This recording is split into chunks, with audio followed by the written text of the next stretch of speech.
Welcome to the laughter. Come and take a seat. It's the Pissy Sue Show, where the funny sisters meet, sharing all our struggles, faith leading the way, crazy stories coming, gonna brighten your day. Oh. Hi, welcome back to the Pissy Sue Show. I'm Loretta. And I'm Joanna. And together we are the Pissy Sue Show. Today's pretty special. My sister's going to be doing most of the talking. I know, crazy. Wow. Thanks. So I'm kind of going to be interviewing her. Today's kind of a special episode. We're going to have Joanna talk more than me, which I know that's rare, guys. I'm going to let her find her voice. Gee, thanks. We're going to kind of talk about her identity pre-Jesus, and now that she's got a much more intimate relationship with the Lord, what he's doing with her identity now. I think this will bless a lot of people because I know a lot of people have a lot of the same issues. We all have issues. They're not unique. A lot of people do have them. So we're hoping this is going to bless you. And when you were a child... When I was a child, I had an older sister who had a big voice. A very big voice. And therefore, I guess it just fell into place that I just didn't.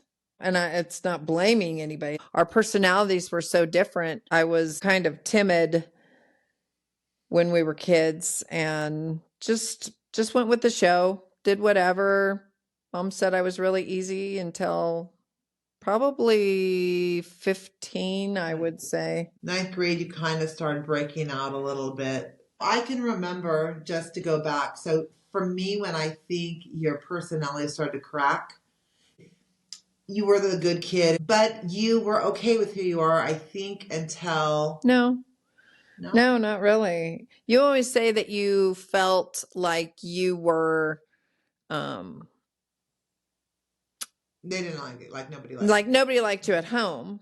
I was okay. I think I was okay at home. It was going out away from home that was, there's all these people and they were so different. Everybody's so different and everybody's louder than me. It was just a lot of all of that. Remember your first confession and you wouldn't say anything, and then Father Lawrence came out of the thing to find you because you were in there and you wouldn't talk, and then you got in trouble by Dad for not saying confession or whatever? I don't know. No. I remember that because I thought it was so funny. You remember so much of our childhood. I don't. Yeah. And I'm totally okay with it. I remember bits and pieces of stuff and I'm very okay with that.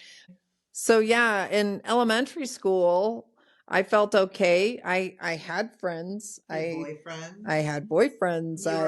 You were one of the popular girls. I was. Fourth, up in 5th, 6th grade. End of school, 6th grade. We were then going to go to junior high school. And I had a couple of girlfriends, and it was like the three of us. And all of a sudden, there was a split. During the summer. I remember. Before. Oh, really? It was right before the summer. And I remember it was so weird and so awkward. Abrupt. Yeah, that I had no idea what was going on.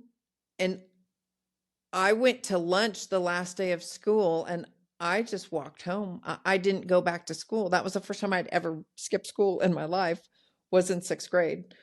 And I just left because I didn't understand why they were treating me so horribly. Girls can be horrible in the 6th grade. Yeah. And so I walked into the 7th grade with no friends. I can't even imagine what that would be like because I'm such a social butterfly. Right. I have to have friends, so that hurts me. I made a few friends. I then was had this wall up because I didn't understand. I didn't know what happened. Mm-hmm.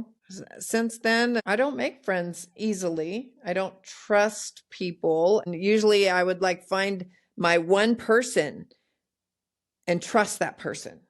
Until I couldn't. And that's mostly with men.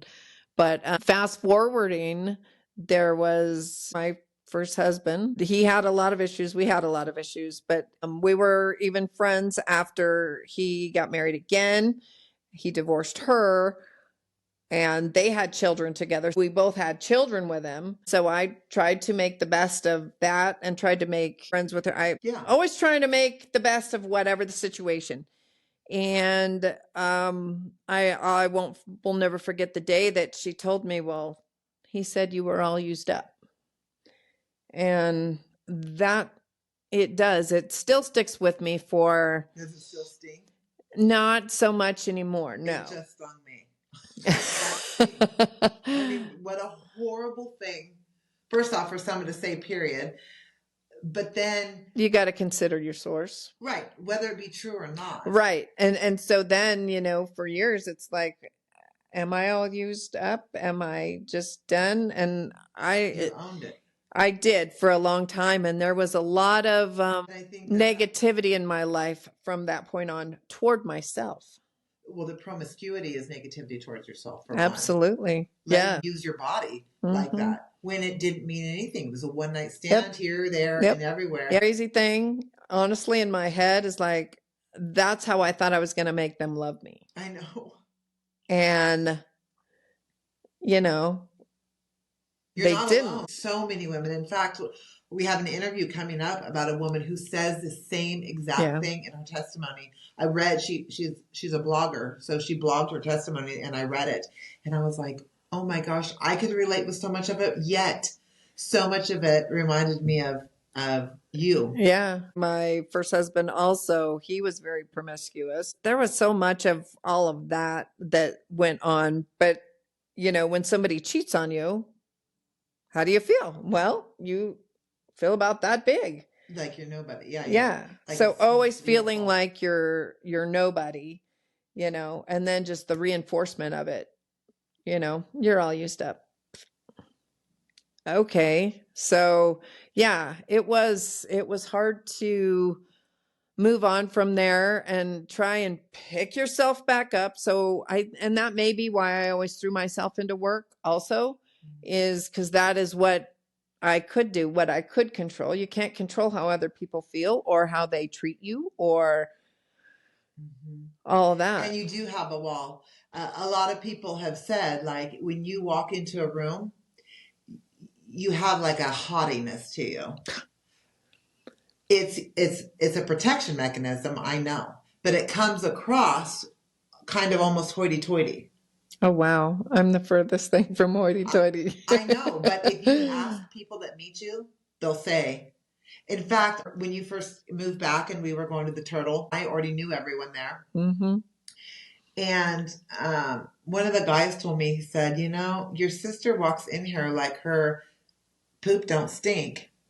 But after a couple drinks, then she's one wild willy girl. And back then I used to think, oh, me and my sister were just alike. It couldn't be farther from the truth. My husband going, you guys are nothing alike. I don't know why you think that.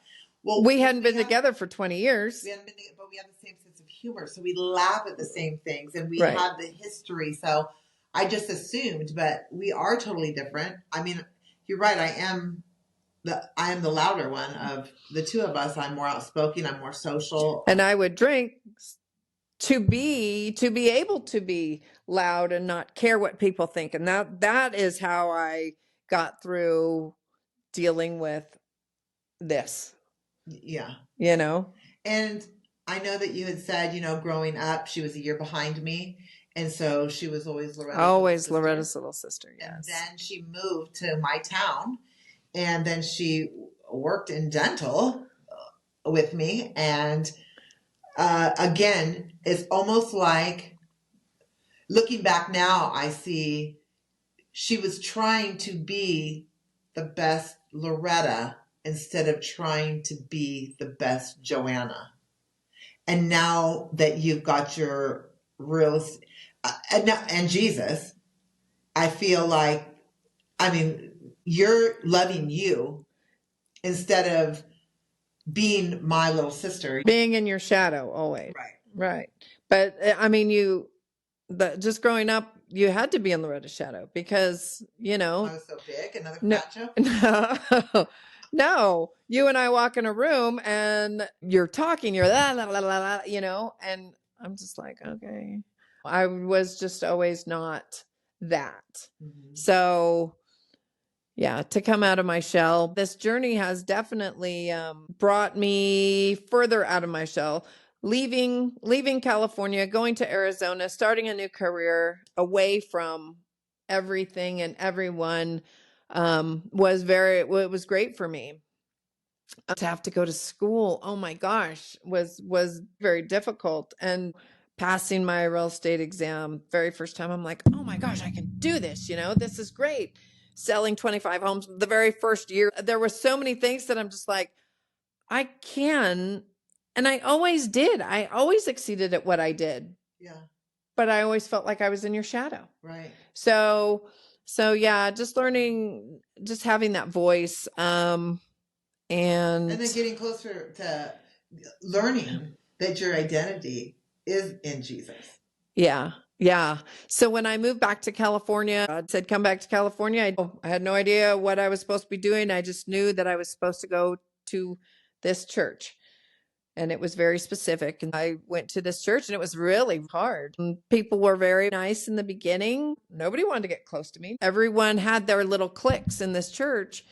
And you weren't part of it. I was not part of it. So you always, again, you are. Right. And I was only part of it. And you're an outsider. Yes. Yes. The only time I felt like I was part of it was when somebody needed something, which I was happy to give, but no one seemed to be happy to even want to talk to me. There were a few, don't get me wrong. All these people, they go to brunch after church and they go do this and they go do that. There was birthdays and there was all these things. And I was never a part of any of that. Devil's advocate for just a moment. I put myself out there. What about, so remember I told you sometimes as a protection mechanism, you come off a little haughty, like, I wonder. Jesus broke me down in that church. Let me tell you what. There was a reason for you to be there? Oh, absolutely. Oh, yeah. I'm beyond thankful and grateful to have been. Yeah, the discipline, I feel like you learned that. Oh, yeah. Being in the Word, so many things. But it was for a season. It was for a season, and I'm not trying to knock the church. So please don't take that as trying to do that. Didn't fit in. No, I just didn't fit in. But if you want to get biblical, are you supposed to fit in here? I mean, right. I fit in everywhere I go, right? But right. And I don't. No. And I know that I don't. I know I'm set apart. I know I'm different. I know that I am called to do something greater than where I'm at or what I'm doing. So I guess it's just stepping. And kind of learning how to embrace, as lonely as I know that it feels, learning how to embrace, because we all have our things that God, these things that are difficult in our lives that we have to, mine is, my weight is something that has, although inside, maybe I project self-confidence and everything. Oh, you do. My weight you absolutely do. Huge. I know it is. I don't wear shorts. No, we go out on the boat and she's in pants and a dress. Yeah. I'm very self-conscious about my body. So what I'm saying is knowing and feeling is totally different, but trying to embrace now this identity in Christ and knowing, okay, I am set apart and yes, this is lonely. Yes. At times. At times, it's very lonely. It's funny. I was just thinking about that this morning because my best friend is a guy. That she used to date. Yes, that I did used to date. We were better friends than we are trying to. Yes, we talk about everything. He generally comes over once a week and we'll play cards with mom. We watch movies, whatever. And he had stayed the night. And yes, we both had clothes on. We're watching a movie in my bed and mom just flipped a lid. Because biblically, you're not supposed to do anything that even alludes to sin. Right. But I get it. I know because God forbid some chatty Kathy or Karen is worried about what I'm doing. It's biblical. You're not supposed to. Okay. But to me, that's a hard one for me too, only because I know I'm not doing anything wrong. Right. That was that was really tough. It hurt her feelings, and I don't mean to hurt my mother's feelings for sure, but Yeah, it gets lonely. And so to have my friend hang out with me for the night, we're not doing anything. And it's just frustrating. Find in the Bible where they give you answers like, I know, I understand. You're not supposed to do anything for anybody to be able to talk. yeah, exactly. Maybe people just shouldn't talk. It does say for them not to talk, but it also Right. says you're not supposed to give them I anything understand. to talk about. I know. Even though let's give them Something something to to talk talk about is about. worldly. God took so much away from me. So much. The promiscuity, that's gone.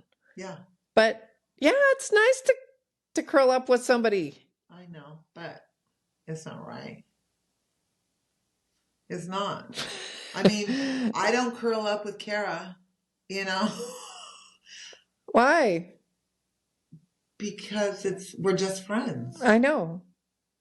So you and Rick are just friends. So Yeah. it's not right, you know, at this point. But we each have our own idea. There's Right. some things that you think I do that aren't right that I think are Absolutely. fine. And I'm So not right. And I'm not going to go into that. But yeah, I mean, there's just. But you know, you say there is something about speaking things out, right? So you're almost Speaking things into existence? Yes. Yes. So there's power in. Oh, power in the tongue. Right? Yeah. So I've never seen this happen to a person so many times in my life. Every time we go out to eat, she will still be chewing her food. Fork in hand. And the waitress will come take her plate. Are you done with this? And she's almost like, sure, you want to take it? And she becomes livid, which I get it. I got to the point where I would become livid. It's a common theme. And I've seen it myself. I've seen it over. I mean, not once, not twice, not even thrice. I have seen it multiple times. And she's like, it always happens. See, it's like I'm invisible. Like they don't even, and I can understand. It does happen all the time to her. Very odd. I think I noticed it back when I was living in Seattle. There was like 6 of us at a table. I had taken some friends out for their birthday. And I was skipped over taking the order. Then they forgot my order. And then they did that. And I sat there. That is so weird. Obviously, she didn't know I was paying the tab. It has happened to me before. I couldn't tell you when because I don't keep record of it. Right. Because it's not a continual thing that happens. I don't pay attention to it when it happens. And so then sometimes I wonder, is it because she says like it always happens? That it happens. The devil's trying to tell you, yeah, you are invisible. Yeah, you're invisible. Matter. You're Nobody not good cares enough. You're not good enough. All those are lies of the devil. You know, the song "Fear is a Liar." Oh yeah. It reminds me of you. The part where it says, "When I told you to run away to never find a home," it makes me think of you. Both of us ran all over the United States all our lives when we were in our 20s. Trying to find ourselves, trying to find where we fit in, trying to find happiness. The whole time it was in God, and we kind of skimmed over that part, or kind of halfway did it a little bit, and we knew it was supposed to be there. We weren't. If we didn't get direct results, we weren't fully surrendered though. Oh, absolutely not. We were the ones steering the ship always. You know, never gave God the glory for anything. Actually, we did it. Yeah. Look what I did. Do you see what I did? Oh yeah. I didn't do any of that. He saved me countless times. And I think we've talked about that during addiction and driving home. And how did I get here? I never should have made it home several times, but by the grace of God. He's got our lives in the palm of his hand. Absolutely. Do you remember my drive from when I lived on Padre Island in Texas and I moved? Yeah, to Valley Springs with us. Yeah. And Jeff, and Samantha. Yes, me and my son were loaded up driving a ridiculous truck. That truck that I bought for Trey that had the 44-inch super swampers on them with a 12-inch lift, and you had to get a chair to get in it. And needless to say, gas was $5 a gallon back then. You had actually sent me some money to get back to California. I'm really good with money. I'm trying to be as conservative as possible. Coming up the grapevine, and we were just out of gas. And I told Dylan to pray. Really? And he'll tell you to this day, I told him that God took us to the gas station. We never should have made it. Yeah. I mean, just those little things. Never should have made it to the gas station. And every time I go over the grapevine, I see that gas station. And that's what I think of. You know, for me, that's what it is too. It's the little things where people will go like, you can poo-poo a day, but you know it was the Oh, Lord. I know. Those are the For best sure. ones where I'm just like, that was you, Lord. And for my son to see. Yeah, that what the Lord did. You know, the other day, I don't know if I told this or not, Mom was here visiting and we were out on the back patio. And I said, I don't know, we were talking about Jesus.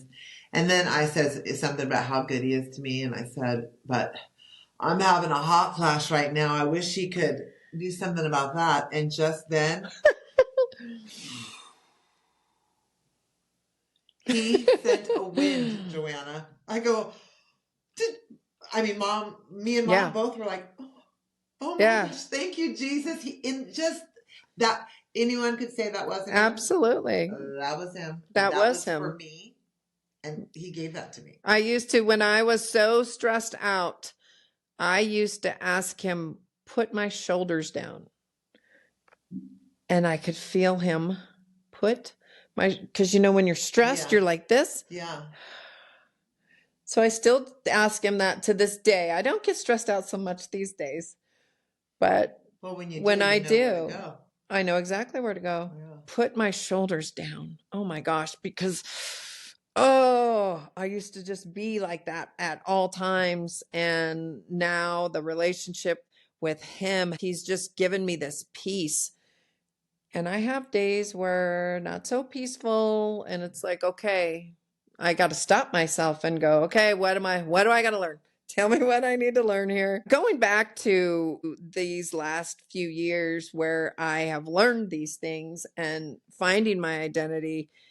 When I was in that church that I didn't belong in, I would tell myself every time I walked in there, you are in this world and not of this world. I had to tell myself that every time. And I walked into that church quite a bit. We had Sunday morning, Sunday night, Wednesday night. We had life groups. We had different things that we did. It's a great church. It's just not. It is. It wasn't. It was where you needed to be at the time. Yeah. Yeah, for sure. I didn't, I just wasn't a good fit for me. Yeah. Which there's nothing wrong with that. Yeah. I used to have a hard time even when I was younger, like to walk into a store by myself. Yeah. I know. I could walk into a bar by myself. You used to have panic attacks. Yeah. But. Which I was like, what? I've never had one. Right. Don't even understand the concept. Yeah. I could walk into a bar by myself, but I couldn't walk into a store by myself. Right? Walking into church by myself. When I left this church, I went to many churches by myself, walked in. I'm good. I know who I am. I know what I'm looking for. Do you have, knock, knock, do you have what I need? I found some pretty cool churches out there in the area. Mm-hmm. And have you found a home yet? I'm going back and forth between two right now. Okay. So it just depends. I see a lot of positive things here and I see a lot of positive things here, and one's a little bit further away than the other one. The thing though is, we are the church. We're the church every single day. So if Sunday is the most Christian thing you do is go to church, you're missing the whole. You're missing thing. The whole thing. So, God wakes me up at 3:00 almost every single morning to talk to him, to pray with him. My Bible app is such my go-to. That's like my starter. That starts. So your relationship lost its momentum with Jesus because your relationship, you are the church. This is your relationship with him. It is. And church is really to commune, and to build each other up, hold each other accountable, these kinds of things. it's so hard to break that because we were so rule like if you miss church on Sunday, it's a mortal sin and you're going to go to hell. Right. All those rules. I don't believe that anymore because my relationship with Jesus is numero uno. Right. And how much I do love church. I love church, but I don't go every Sunday. But I talk to God all day long every day.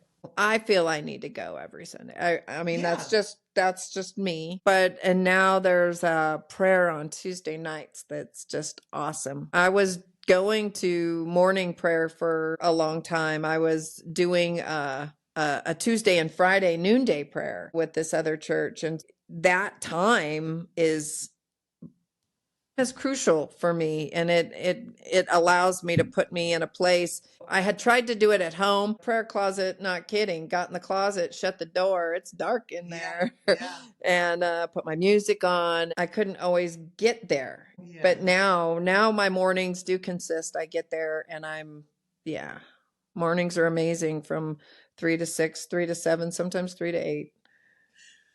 That's awesome. So to sum it up, you pretty much are on this journey, but your identity you found in Christ. And even though some days it's lonely. It is lonely. Some days it is lonely. Most days I'm working on, I'm talking to God, I'm working, I'm doing my thing. And so not so lonely. Holidays. Yeah. I know that my kids aren't a big fan of holidays either, unfortunately. And I wish something I could change. But it's lonely when you're alone on a holiday. I started years ago. My ex-husband would have the kids. That's when I started going to the casino on holidays. Oh, I remember you telling me that. And I thought, how sad. What am I supposed to do? I know. Well, I know. I've spent many just in my bed. I wouldn't even get up. I wouldn't even get out of bed on holidays. Yeah. Anyway, we're about out of time. I really appreciate you being so transparent and open. I really hope this touches someone else and to know that you're not alone out there. We are not alone out there. Sometimes we feel lonely. The Lord is always with us, working in us and teaching us something. It's always, what are you trying to teach me, Lord? That's right. So we have a Bible verse. Our Bible verse today is Galatians 2:20, which is, I have been crucified with Christ, and I no longer live, but Christ lives in me. And the fact that I now live in my body, I live by faith, indeed, by the faithfulness of God's Son, who loved me and gave himself for me. We've come to the end of another podcast. Like, share, subscribe. Until next time. Deuces. We're still looking for sponsors. Anyone that wants to sponsor, we'd love to hear what your business is and how can we help you. Yep. Till next time. Deuces. Until next time. Welcome to the laughter. Come and take a seat.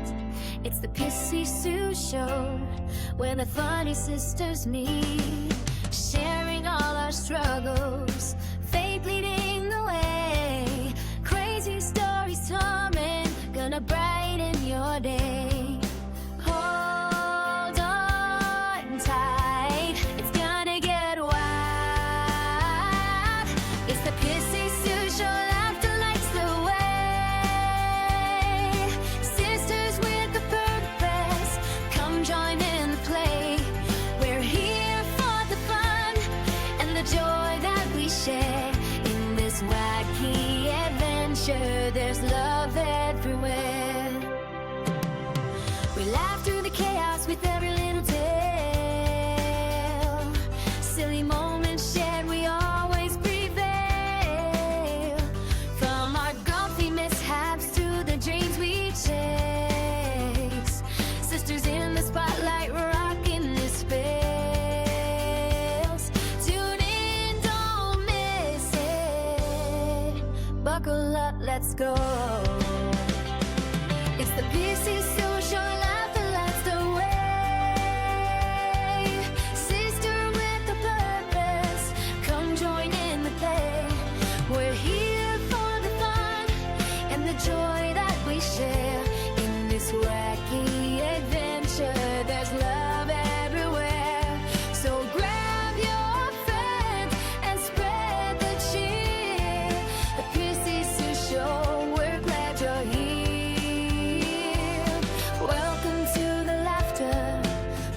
take a seat.